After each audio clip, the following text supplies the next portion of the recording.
জাতীয় বিশ্ববিদ্যালয়ে degree pass কোর্সের তৃতীয় বর্ষের ফলাফল কিন্তু প্রকাশ করা হয়েছে। তো আজকের আমি এই ভিডিওতে আপনাদেরকে দেখিয়ে দিব আপনারা কিভাবে 1 সেকেন্ডে আপনার হাতে থাকা অ্যান্ড্রয়েড ফোন অথবা ডেস্কটপ দিয়ে কিভাবে জাতীয় বিশ্ববিদ্যালয়ে ডিগ্রি পাস কোর্স তৃতীয় বর্ষের সার্টিফিকেট বা মার্কশিটটি আপনারা বের করবেন।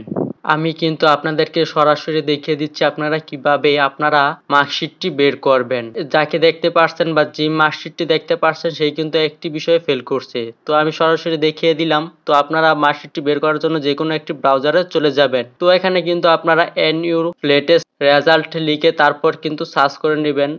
তো আমি এখানে NU লেটেস্ট রেজাল্ট পোর্টাল লিখে কিন্তু সার্চ করে দিব। আমি যে লেখাটি লিখতেছি আপনারা সেম সেই লেখাটি আপনার সেই ব্রাউজারটিতে লিখে নেবেন। তো কোনো ভুল ছাড়াই কিন্তু আপনারা সম্পূর্ণ লেখাটি লিখে তারপর কিন্তু সার্চ দিবেন। তো সার্চ দেওয়ার পর আপনাদের মাঝে একটা ইন্টারফেস চলে আসবে। তো যেই ইন্টারফেসটি আসবে সেখানে কিন্তু একটি ওয়েবসাইট দেওয়া থাকবে। তো সেই ওয়েবসাইট যে প্রথম ওয়েবসাইটটি আসবে সেই প্রথম ওয়েবসাইটটির ভিতর কিন্তু আপনারা ক্লিক করে দিবেন। ক্লিক করে দেওয়ার পর কিন্তু আপনারা একটু অপেক্ষা করবেন। অপেক্ষা করার পর কিন্তু সেই কাজটি আপনাদেরকে করতে হবে। এরকম একটা ইন্টারফেস চলে আসার পর এখন আপনাদেরকে যা করতে হবে তা হলো গ্রুপ নেম।